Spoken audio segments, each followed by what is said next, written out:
Hey Pro Staff, today I'm going to show you some salmon rigging tips to help you get fishing quick once you reach the fishing grounds. Lots of people will tell you what to run. I'm not going to do that, but these people don't tell you the nuances of kind of how to run it so that you can stay organized on your boat, how to stay fishing instead of fighting your gear. Last fall I spent a day on Teddy's boat and I learned a lot, and then a couple weeks ago I spent a day on Brant's boat and I learned even more. And today I'm going to pass along some tips that I learned from watching them on their boat. These guys fish a lot, their boats run like clockwork. I'm going to help you out a little bit. Alright, so the first tip is a clip. So this clip, this is the basis of the whole thing. We're going to put one of these on the end of our line coming out of the rod. This is going to let us set up and tear down everything. Alright, so if you're fishing without a downrigger, you're going to put a sliding weight above your clip. And then you're going to grab a bumper. Now this bumper, this is called a bumper, it's just a short piece of line, and its job is to live between your clip and your flasher. And so you're going to have a sliding weight that comes down and lets the fish pull a little bit and not have to fight the weight. And the bumper is to separate your flasher from your weight. And so you don't need to run this if you're running downriggers, so this is your non-downrigger tip. This is a 360 flasher. So there's no line hanging off of this, but as you can see, I have a ring, and I have a ring, and I have a swivel on both sides. This guy can spin in the water and do whatever he needs to do. We're going to take our clip either from our bumper or our line, and we are going to clip right on to either the bumper or the line. The big end goes on the back, and again, swivel on both sides. Alright, so this is the pool noodle. This pool noodle has some leaders on it. Now these leaders are just wrapped in and then tucked into little slits. And you decide how you want to run these. Some guys will run a clip and a ring, and it's directional. I just run clips. I'm trying to figure out what works for me. It's the same thing as the bumper, except longer. And this is going to go from your flasher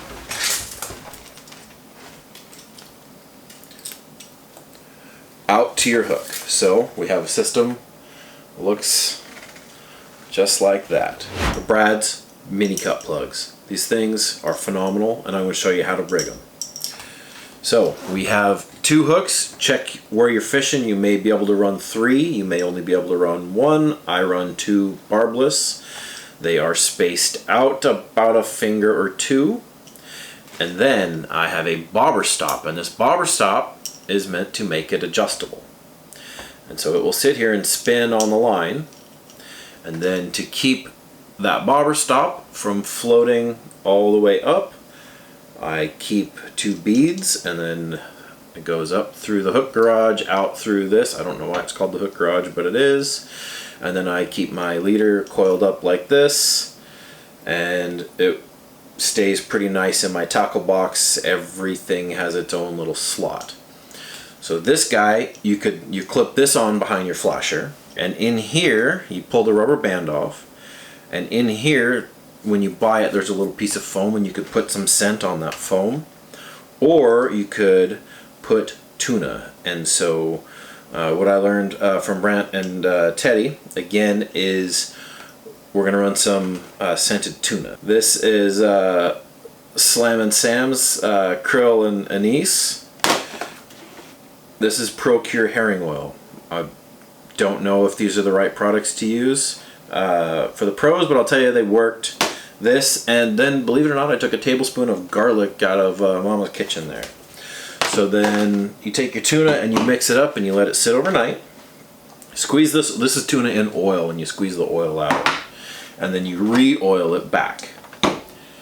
And then what I do is, once you get these baited with tuna, you're gonna want a place to put them so that you remember to clean this and this. And this guy just sits in here.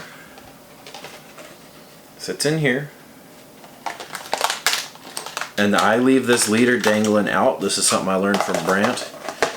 And this leader tied up will sit in your cooler. Your bait is held in place and it's not going to make a mess in your cooler, and you're going to be able, these are not going to tangle up as bad as they will otherwise. Keep your clips clipped. All these clips, all of them, stay clipped. Trust me. Trust me. Downriggers are expensive, okay? You're gonna want one for sure. I have 2 on my boat, and I want to run 4 poles. So the way that I do that is I will run one on the downrigger, traditionally, clip it in and away you go. And this is, we call this a dropper. And so this is a weight, believe it or not, on another clip, because it works. And then that clip, this is just a standard downrigger clip. This normally goes off your downrigger ball, and this is what clips your line. Okay, so this clips your line to your flasher. Don't do this with a bumper, boys. But if this was my main line, then I would put this in about 10 feet behind, and then this is gonna sit here and do its work, and then you're gonna send this carabiner sliding down your downrigger cable. And I know it sounds crazy. When this thing gets about level with the water, you're gonna reset your line counter, and then your line counter on your line counter reel becomes your depth for this hook, for this setup. Okay, and so that is going to let you fish 2 rods per downrigger. Now, this is clipped on your line. This is held up by the fishing pole. When this comes out, you're going to be able to fight the fish. This guy is going to slide down to the bottom, down to the ball. And then he's going to not cause any problems, especially if you use the little shorties. But we didn't have any problem with the long boy either. And so this guy, he's just going to drop down and sit on the top of your ball, and you're going to be able to lift it up and pull them off the next time and go. So have 2 per side. I don't know why, but we run down at 80, and we're pretending that down at 80-ish we're going to have some bigger fish, and then we run one at about 40 or 50, and that's what gets these. That's what gets the action. Dress, bleed, and ice your fish immediately. Cut the fish in the gill and drop it head first into the bucket. If you catch a little one, it may not stay head first, but that's fine.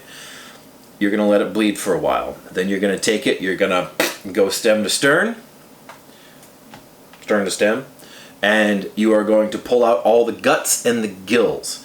And once you do that, it's going to take a lot of anything that's going to spoil the meat and a lot of the blood out of the meat, and then you'll have a little bit cleaner tasting meat. That then goes directly into ice. If you did not bring ice when you're humpy fishing, well, you should have. That's going to go straight in. That's going to give you the best way of getting that meat home nicely. If you're on the sound, pinch your barbs. I'll tell you, one thing that works really well, these deep 6 divers, you're going to want to put a bumper. You're going to clip your main line. You're going to put a bumper to these little flashers. It's just a little flasher with a little pink squid, and this guy comes out, and it's just another setup. See, he's got a swivel there, swivel there. You can buy these anywhere that sells fishing stuff right now. The deep 6 pops out, and so it dives until you pop it, and then it's a little easier to roll up than a weight. If you're out and you do not have downriggers, this is how I started. This kills a lot of fish. We were catching big silvers last year, 2 years ago, like this. Alright, so let's go back over the whole thing. I'm going to show you my setup here. Remember, we're using these droppers for stacking. We're carrying our leaders on a pool noodle.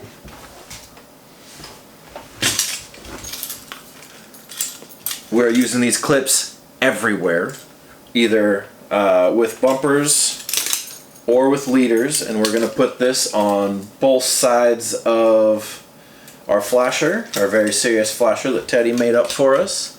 And then we are going to go from the back of the flasher out to our spoon. Now these spoons work pretty well. I've used them in this color, I've used them in cop car, I've used coho killers as well.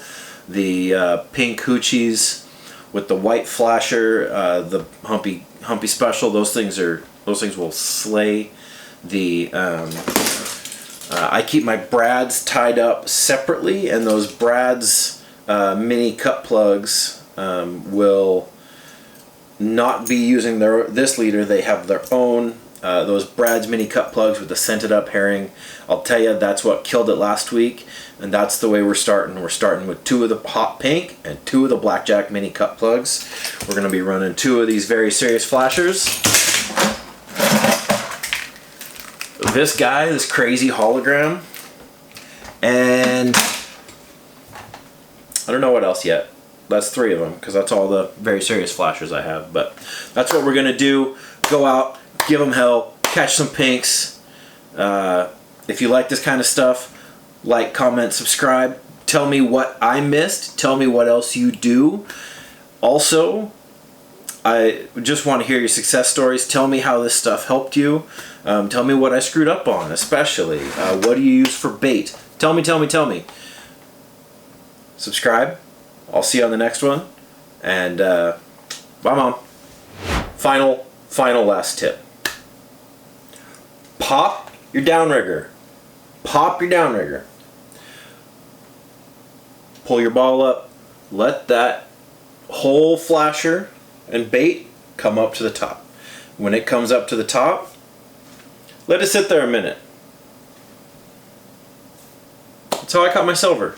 I saw that tip on another YouTube video. It works.